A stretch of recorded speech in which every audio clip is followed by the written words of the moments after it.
You know, there is this really persistent myth in mega projects. The idea that once you finally hand over the Oh, keys, the famous taking over certificate. exactly, once you sign that piece of paper, the heavy lifting is completely done. You've built the power plant, the water treatment facility is humming along, everyone shakes hands, and you just exhale. You think, great, I'm done, time to book that vacation. Which, honestly, as anyone who has actually lived through a FEDI contract knows, is usually the exact moment the real headaches begin. Right, because you aren't actually walking away. You were walking straight into what's called the defects notification period. The DNP. The DMP, yeah. It's Clause 11 of the Silver Book. Yeah. And honestly, this is where the relationship between the employer and the contractor gets its most rigorous stress test. It really is. It's essentially the hangover phase. I mean, the party's over, the lights are turned on, and now you have to look at the carpet and see exactly what got spilled. That is a perfect way to put it. But it's more than just calling in a cleanup crew. For the listener to understand, this period is the employer's financial safety net. It is the warranty period, sure, but in the context of an EPC turnkey project, which is strictly governed by Clause 11, it is an absolute minefield. A minefield of liability caps. Liability caps, notice requirements, and these very tricky deemed acceptances. And that is exactly what we're doing today. For those of you joining us, we are doing a deep dive into Clause 11 defects after taking over. Yes. We aren't just reading the text here, we're looking at the underlying strategy. Like, who actually pays when a massive turbine cracks? How long can an employer hold a contractor hostage? And what happens when a defect is so bad you have to threaten the nuclear option? Right, because there is a lot of nuance here that just gets missed until it's too late. The assumption is often just, if it breaks, the contractor fixes it. But under FIDIC Silver, it is never quite that simple. Never. So let's get into it. Let's start with the absolute basics of obligation. Subclause 11.1 is pretty clear. The contractor basically has two main jobs here. First, they have to finish any outstanding work that was listed on that taking over certificate. Right, the punch list. Yeah. Those are the minor things that didn't stop the facility from operating safely but still need to be addressed. Painting a fence, labeling the pipes, that sort of thing. And second, they have to remedy any defects or damage that appear during the DMP. But the real friction point, the one that probably keeps an army of lawyers in business, is subclause 11.2. The cost of remedying defects. Yes, because fixing a defect in a massive industrial plant isn't like fixing a leaky faucet in your kitchen. We are talking millions of dollars. They are. And the default position in FIDIC is that the contractor pays. It is at their risk and cost. But, but that only applies if the defect is attributable to specific causes. Okay, so this is the checklist that every project manager should probably have tattooed on their arm. Design, materials, workmanship. Exactly. If the design is wrong, you pay. If the materials you used are substandard, you pay. If the workmanship is sloppy, you pay. Those seem pretty straightforward. Those are the easy ones. They are clear-cut. Where it gets incredibly messy is the third category, improper operation or maintenance. Oh, this is the classic, you didn't drive the car right defense. Yes. The contractor says, hey, the machine didn't break, you broke it. It is, but FIDIC actually tightens the screws here. The contractor is liable for improper operation only if that improper operation was attributable to matters for which the contractor is responsible. Meaning what, exactly? Well, think back to Clause 5, the operating manuals, the training. Ah, right. So let's play this out for you guys listening. If I'm the contractor and I deliver a highly complex desalination plant, but I hand the employer a manual that is, let's say, vague, or translated poorly. Or just flat out wrong. Right. And then the employer's team breaks the machine because they followed my bad instructions. Then you, the contractor, are writing the check. You cannot hide behind operator error if you were the one who trained the operator. The manual is essentially part of the works. That makes total sense. If the instruction is defective, the operation will be defective. And that liability flows right back to you. That's a critical distinction. It puts a massive premium on the quality of the documentation you hand over. I feel like a lot of contractors probably treat the manuals as an afterthought. Just paperwork to get the payment milestone. Oh, all the time. Yeah. But here in Clause 11, that paperwork literally becomes your shield or your sword. A clear manual is an insurance policy. Okay, but let's flip the script. What if the manual was perfect? What if the training was stellar, but the employer just decided to run the turbine at 110% capacity for a week and blew it up? Or maybe there was a lightning strike. Then we were officially out of Clause 11.2 risk allocation. If the contractor can prove the defect isn't their fault, If it's legally categorized as any other cause, then the work to fix it is treated as a variation. Which means the contractor actually gets paid to fix it. They get paid, and potentially they get an extension of time. So functionally, the notice to remedy from the employer transforms into a variation order. But you can imagine the evidentiary fight here. Oh, I'm sure it's brutal. The employer says the steel was weak, and the contractor says, no, you overloaded the structure. Exactly. And while they are arguing about metallurgy and stress loads, the plant is just sitting there completely broken. Which brings us to the time pressure and the duration of this liability. This leads us perfectly into subclause 11.3, extension of defects notification period. Right, because if the plant is broken, the employer isn't getting what they paid for. So the warranty clock shouldn't just keep ticking, theoretically. Yeah, that seems unfair. It is. The logic is that you shouldn't burn through your warranty period while the asset is sitting in the shop. Subclause 11.3 clearly says that the DNP shall be extended if the works, or a major item of plant, cannot be used for the intended purpose. Intended purpose. That is the key phrase there. If a light bulb is out in the hallway, the plant can still treat water, so no extension. Exactly. It has to be a functional stoppage. But here is where FIDIC puts a boundary on things so it doesn't spiral out of control. The employer can't extend the DNP forever. There is a hard cap. 2 years. 2 years, yeah. So even if the plant is a complete disaster zone, the DNP cannot extend more than 2 years beyond the original expiry date. That is the standard position. It gives the contractor a light at the end of the tunnel. They know that. Absolute worst case scenario, they are out of there 2 years late. However, That's always a however. there is a very complex nuance here regarding suspension that we need to unpack. Oh, the suspension rule. I have to admit, I read this part of the source material 3 times, and I'm still not completely sure I have it. It talks about suspension of delivery or erection. It's tricky. Imagine a project where, during construction, the whole thing was suspended for a year, maybe a war broke out, maybe the employer just ran out of cash, and importantly, it wasn't the contractor's fault. Now, fast forward to the DNP. Okay, so we are in the defect period. The contract says the contractor's obligations under Clause 11 do not apply to any defects occurring more than 2 years after the DNP would have expired if there hadn't been a suspension. Okay, let me try to translate that into human for our listeners. Basically, you can't pause a project for 5 years, eventually finish it, and then expect the contractor to be liable for defects that pop up way, way later just because the calendar shifted. There is like a phantom timeline running in the background. Precisely. It prevents the contractor from being on the hook for an indefinite time frame due to delays they didn't cause. It protects the contractor from the natural degradation of materials over time that simply sat there waiting for the project to restart. That is a deep cut, but vital for anyone dealing with stalled projects. Right. Now let's talk about when things go really south.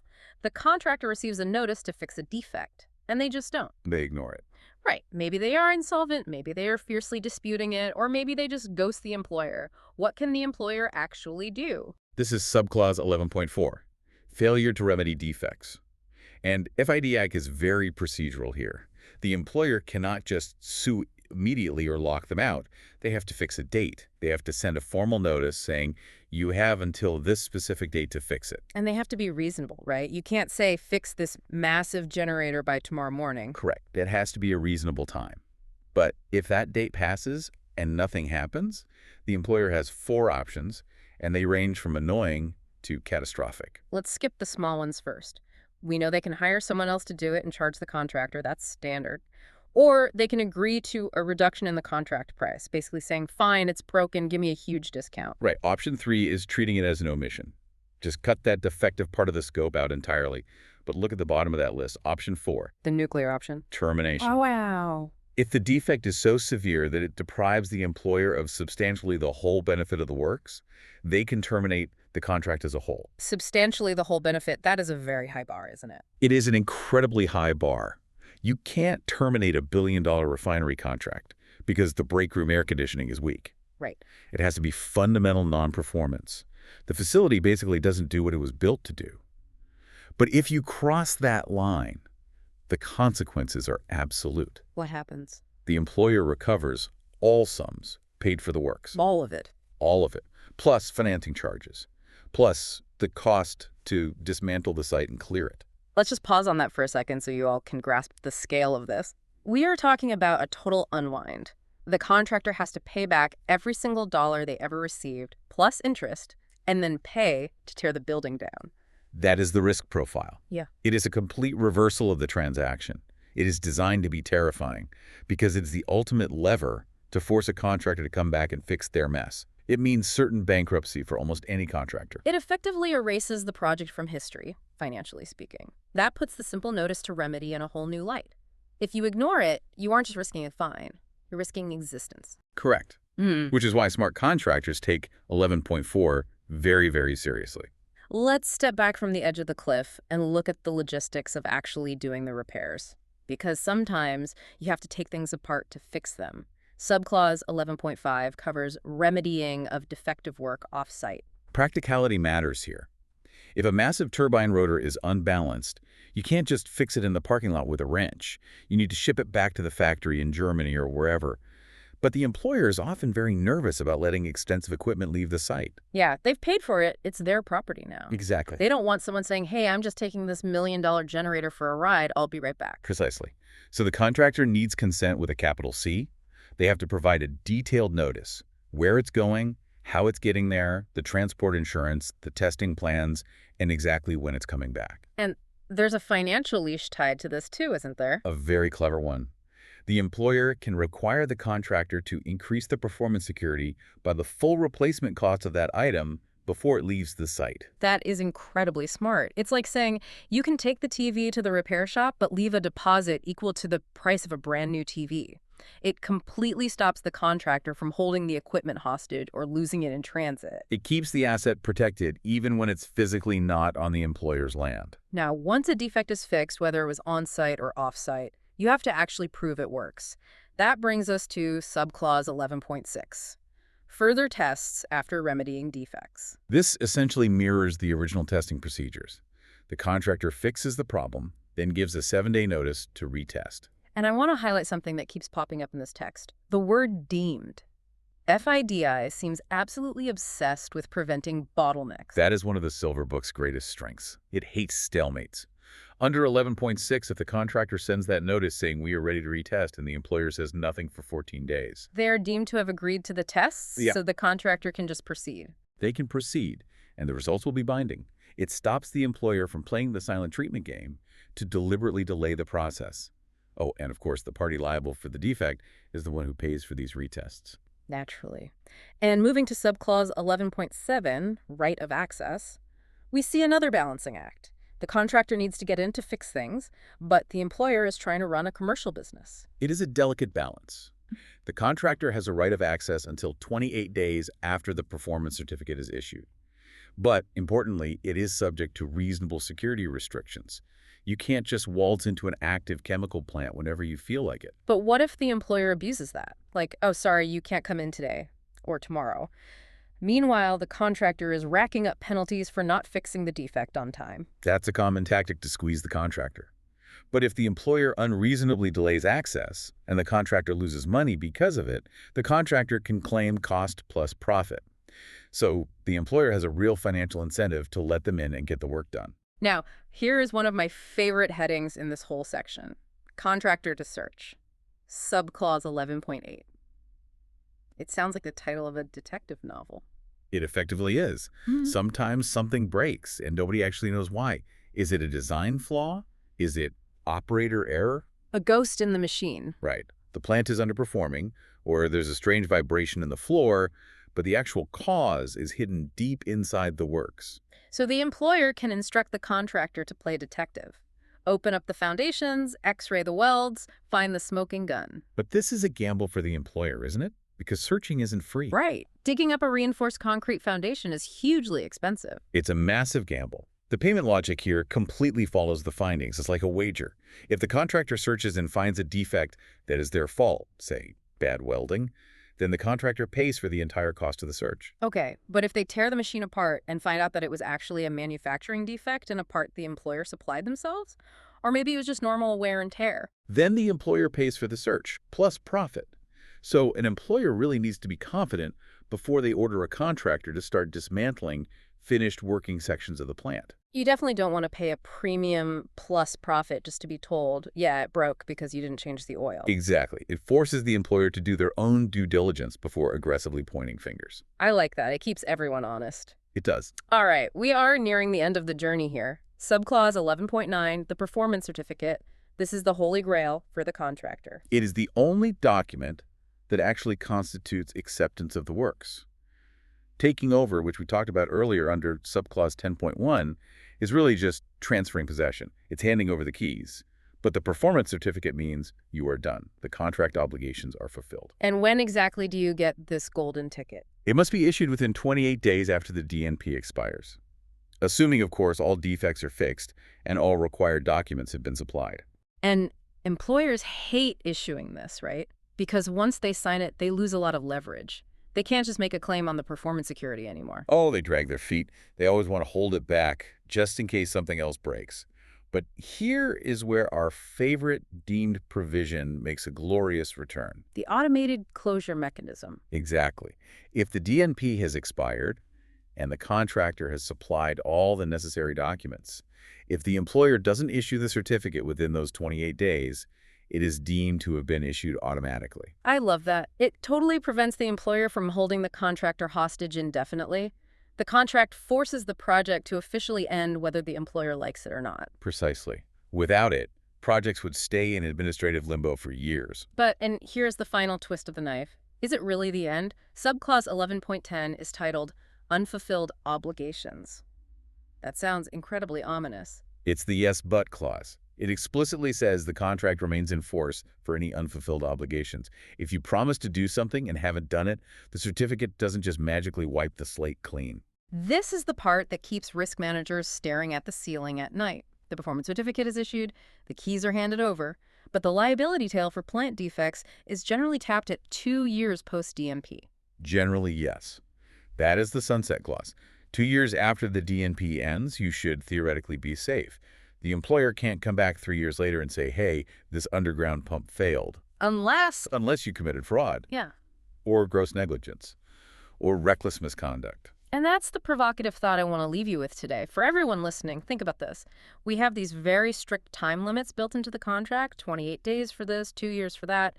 But if a major defect surfaces 5 years later and it's a catastrophic failure, how hard will the employer fight to label that normal defect as gross negligence just to bypass that 2-year time limit? In my experience, they will fight very, very hard. The time bar is strong, but fraud unravels everything. If they can prove you knew about the defect and intentionally hid it, or that your quality control was so appallingly bad it amounted to recklessness, that 2-year cap just evaporates. It sounds like a massive lawsuit waiting to happen. It wasn't just a mistake, it was reckless. It often is. That's exactly where the big arbitrations happen, years after everyone thought the project was completely finished. Well, before we close out, we have to physically clean up the mess. Subclause 11.11, clearance of site.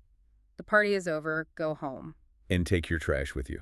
Within 28 days of the performance certificate, the contractor has to remove all their equipment, rubbish, and temporary works. And if they leave a crane or a massive pile of scrap metal behind, The employer can sell it. They can dispose of it, clean the site themselves, and charge the contractor for the cost. If they sell the scrap, they deduct that from the cleaning cost, but usually it's a net loss for a contractor. So to synthesize this and wrap this up for you, Clause 11 isn't just a simple repair list. It's a really complex mechanism. It is. It's fundamentally about assigning risk, cost, and access rights after the main construction is done. It balances the employer's need for a perfectly working asset against the contractor's need for finality. It seems like the biggest takeaway here is documentation. From the operating manuals you provide in the beginning to the formal notices you send during the DNP to the proof you gather during a search. Absolutely. If you are in the DMP, you need to be just as rigorous with your paperwork as you were during the pouring of concrete. Maybe even more so, because the relationship is often incredibly strained by this point. A sobering thought to end on. If you're in the middle of a DNP right now, good luck and keep those records clean. And always read the fine print. We'll see you in the next deep dive. If you're interested in the templates, please visit our shop. The link is in the description. Thanks for watching. Please subscribe and see next time.